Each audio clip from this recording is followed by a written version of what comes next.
For centuries, ordinary weeds offered battlefield medics a way to stop bleeding, settled headaches so reliably people would trade a winter coat for them, and healed sinuses before drug companies existed.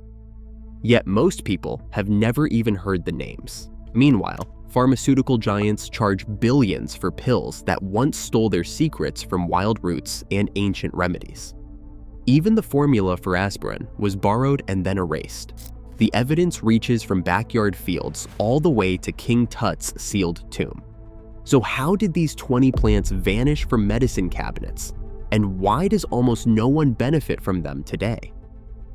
In the chaos of the First World War, when medical supplies ran out and every second counted, field medics reached for a plant most people today walk past without a glance. Shepherd's purse, known as the battlefield blood stopper, earned its reputation in muddy trenches between 1914 and 1918. British pharmacopoeias from the era recorded its use as an effective way to halt bleeding, relying on the plant's natural compounds to help blood clot fast. It was simple, free, and everywhere, a wild weed standing in for bandages and gauze. No company could patent it or put it in a bottle, so its story faded as industry took over. In quieter times, headaches could be just as relentless. Medieval healers swore by wood betony, a plant so valued that a proverb from 1653 advised you to sell your coat by betony. Its fame was not built on instant relief, but on the gentle, lasting way it calmed nerves and eased pain. The secret lay in its combination of nervine and analgesic compounds, working together to soothe both body and mind. People brewed it as a tea or tincture, knowing it worked slower than modern pills, but reached deeper, aiming to heal the cause instead of masking the pain. What they do not tell you, wood betony was prized because it restored balance.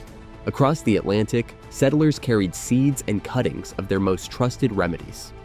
Ground ivy, once a staple in English gardens, became an essential medicine in colonial America. Records from the 1600s show it was among the first plants naturalized by European arrivals, valued for its astringent and anti-inflammatory properties. When sinuses flared from dust or damp, colonists turned to ground ivy for relief, brewing it as a tea or inhaling its steam. Today, it is more likely to be sprayed with herbicide than harvested for healing. What most people do not know, the very plants once considered essential are now dismissed as weeds, casualties of a chemical age that favors control over curiosity. For those who understood the body's hidden systems, cleavers offered something different. Herbalists in Europe called it the lymphatic system's friend, using its sticky stems and leaves to move lymph and clear out waste, without stripping minerals from the body. Traditional detox routines featured cleavers in fresh juices or not as a quick fix, but as part of a gentle, ongoing process. Modern medicine rarely mentions the lymphatic system unless something goes wrong, leaving this humble plant in the shadows. Think of cleavers as nature's drain cleaner, free, effective, and overlooked, because there is no profit in prevention. Each of these plants, from the trenches of World War I to the gardens of colonial America, served as emergency medicine and daily relief. Their power was in their accessibility. You did not need a prescription, just knowledge and a patch of untamed ground. The stories of shepherd's purse, wood betony, ground ivy, and cleavers remind us that some of the most effective remedies grow where industry sees only weeds. Wild lettuce, sometimes called poor man's opium, grew along roadsides and empty lots, quietly offering pain relief where pharmacies never reached. For centuries, people collected the milky sap called lacticarium, believing it could ease everything from headaches to joint pain. Folk healers prized its sedative effects, and unlike real opium, it did not cause addiction or euphoria. Modern analysis confirms that compounds such as lactucin and lactucopacrin act on the nervous system to dull pain, much more gently than prescription drugs. In the 1800s, wild lettuce extracts appeared in medical texts as a remedy for restlessness, even making their way into European pharmacopoeias. The plant's secret was simple. You did not need a doctor or a bottle, just a patch of wild green and the knowledge to use it. That is exactly why it vanished from mainstream medicine. You cannot control a medicine that grows on every roadside. Motherwort's story stretches even further. Its Latin name, Leonurus cardiaca, means lion-hearted, a nod to its reputation for calming anxious hearts. Ancient Greek physicians wrote about motherwort for nervous palpitations, while Chinese texts described its use for over 2,000 years. The plant's chemistry is unique. Leonurine and related alkaloids help regulate the heartbeat, especially when stress or worry sends it racing. Herbalists brewed it as a tea or tincture, not just for the physical heart, but for the emotional one, treating the link between mind and body that modern medicine often divides. In medieval Europe, motherwort was a household staple for women facing childbirth or grief, trusted to bring steadiness in times of upheaval. Today, its gentle touch is mostly forgotten, left behind in the rush for quick pharmaceutical fixes. Most people do not know motherwort was medicine for the whole self, not just a single symptom. Nigella sativa, known as black seed, holds a place in history that few plants can match. When Howard Carter opened King Tutankhamun's tomb in 1922, he found tiny black seeds stored among the pharaoh's treasures. Ancient Egyptians considered them essential for the afterlife, and modern analysis confirmed their identity as Nigella sativa. Across centuries, black seed was used from the Middle East to India, valued for its power against infections and inflammation. Scientists now know that thymoquinone, one of its main compounds, modulates the immune system and fights microbes, with more than 1,000 published studies exploring its effects. Despite all this, black seed never became a pharmaceutical blockbuster. Attempts to synthesize its active ingredients failed to capture the full benefit, and because the plant cannot be patented, it remains a secret hidden in plain sight. Most people have never heard that the same seed found in a king's tomb is still one of the most researched natural remedies on Earth. From wild lettuce's gentle pain relief to motherwort's heart-calming strength and black seed's ancient legacy, these plants show a pattern. The most powerful medicines are often the ones we are told to forget, passed over not because they failed, but because they worked too well outside the system of profit and control. Their stories, rooted in ancient cultures and confirmed by modern science, remind us that lost knowledge still waits in the soil beneath our feet. If you have made it this far, it is clear you are not just here for trivia. You want the real story behind plants that changed history. If any of these ancient remedies surprised you, hit that like button. It is a small gesture, but it tells the algorithm this is information worth spreading. Drop a comment below. Which plant would you trust over a pharmacy bottle? Or maybe you have tried one yourself. Share your story, because someone else might need to hear it. And if you are finding value in these forgotten cures, make sure you are subscribed. Each week brings more untold history and evidence-backed secrets that mainstream medicine would rather you ignore. The next group of plants is not just folklore. They are backed by research, recognized by doctors in other countries, and still used where profit has not erased tradition. Some have been quietly approved by European regulators. Others are hiding in plain sight with benefits that build over time. If you are ready for the hard evidence, the ones that still make industry nervous, stick around. The plants coming up next have stories even more powerful than their reputations. Skullcap, sometimes called the nerve rebuilder, stands out for more than just tradition. In 2018, researchers tested its main compound, bakelin, on damaged mouse nerve cells. The results showed real regrowth, something no over-the-counter pill can claim. Herbalists have long brewed skullcap tea for chronic anxiety and nerve pain, but science now confirms what folk healers knew. The plant does not just calm, it helps restore. The catch? Skullcap works gradually. Its benefits build up with regular use, so there is no instant rush. That slow, steady repair does not fit the business model of quick fixes or patentable pills. Most people do not know this. The plants that actually rebuild the body get left out of the conversation. Goldenrod has its own story of quiet power. Blamed for fall allergies in the United States, it is actually innocent. Ragweed is the real culprit. In Germany, regulators took a closer look. The Commission E panel, after reviewing decades of research, approved goldenrod in 1976 for flushing out kidney stones and treating urinary tract infections. The plant's flavonoids act as gentle diuretics, helping the kidneys clear out gravel and calm inflammation. While American medicine ignored it, goldenrod became a pharmacy staple across Europe. Here is what they do not tell you. The real reason goldenrod got sidelined was not a lack of evidence, but a public relations problem. The science held up, but the myth stuck. California poppy is another overlooked ally. Native healers used it for centuries as a mild sedative, and modern studies show its proto-pine alkaloids gently relax the nervous system, much like prescription sleep aids, but without the risk of addiction. It is legal, safe, and effective, yet rarely mentioned as an option. Think of California poppy as nature's answer to restless nights, hiding in plain sight because it cannot be locked behind a pharmacy counter. Together, these plants show how research and tradition often agree if you know where to look. Bugleweed, the thyroid balancer. Mjolnir has a long history in European herbal medicine for calming an overactive thyroid. Its lignans act as gentle hormone blockers, slowing excess thyroid output without shutting down the gland.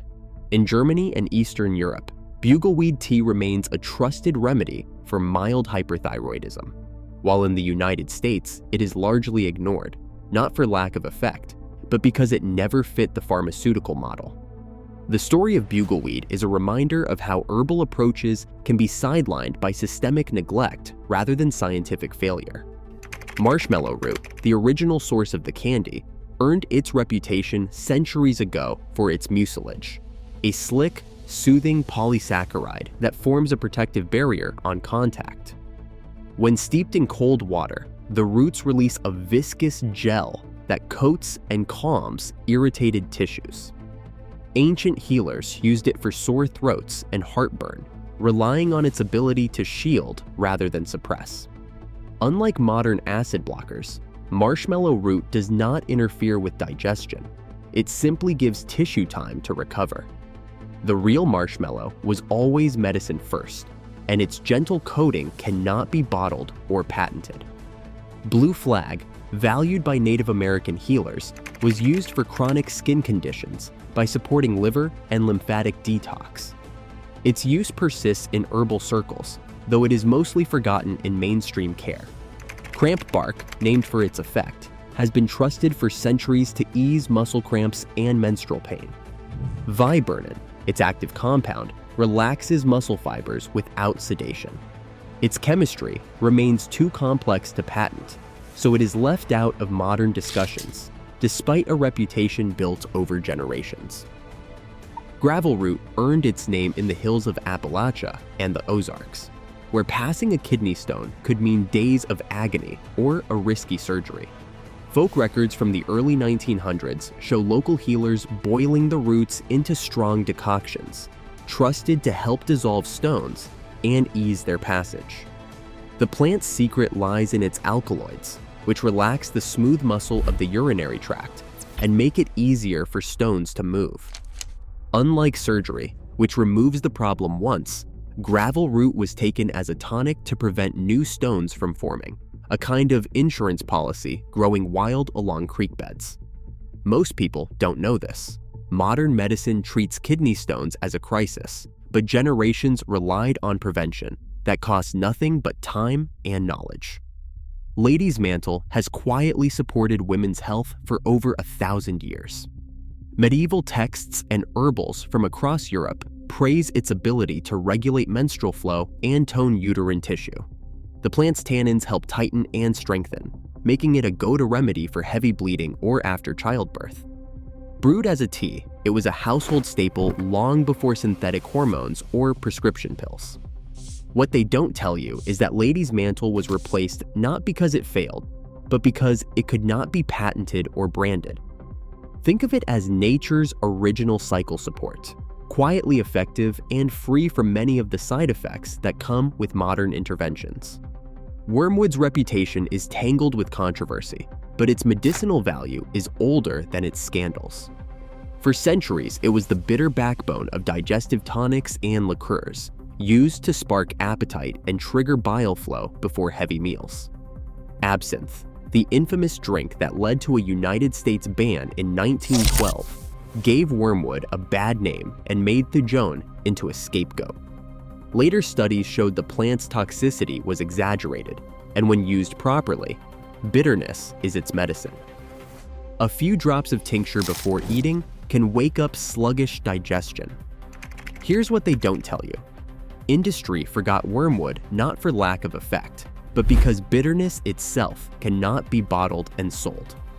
In a world chasing sweetness and quick fixes, the original digestive bitter got left behind. These three plants share a common thread. They offer preventive care, not just crisis management. Whether breaking stones, balancing cycles, or priming digestion, their cost-saving virtues were written into folk tradition, then quietly erased as industry shifted focus to patented solutions. White Willow's story is a blueprint for how industry can copy, patent, and then erase the original. For thousands of years, healers reached for willow bark to ease pain and lower fevers. The secret ingredient, salicin, was first isolated in 1828, but it was not until 1897 that a chemist at Bayer turned it into acetyl salicylic acid, what the world now knows as aspirin. Bayer secured US patent 644,077 in 1900, giving them a monopoly over the new pill and pushing the bark itself into obscurity.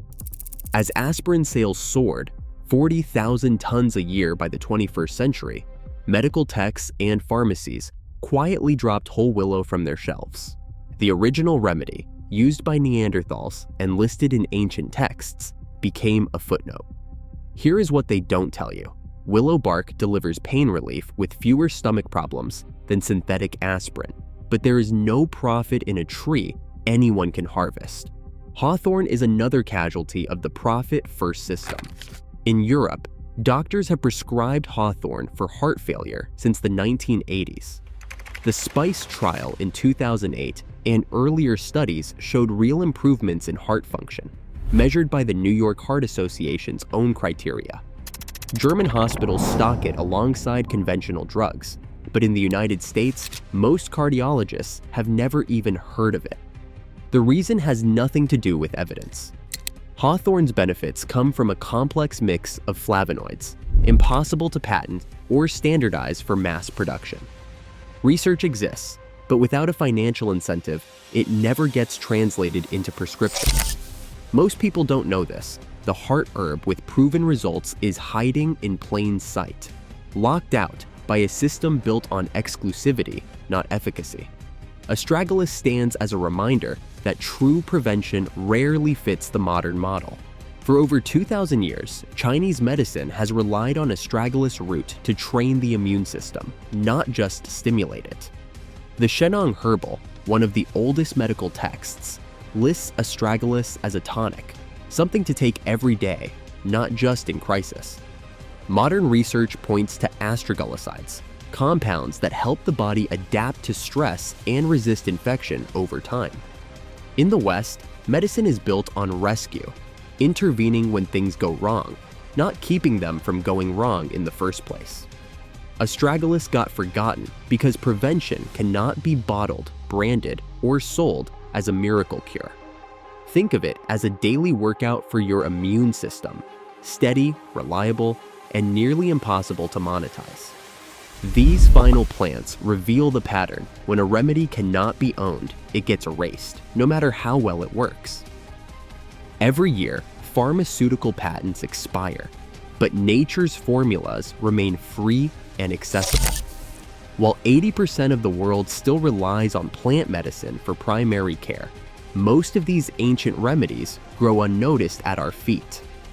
The real question now is not what is missing from the pharmacy, but what is missing from our awareness. What will you choose to remember? Drop your thoughts below and join the conversation.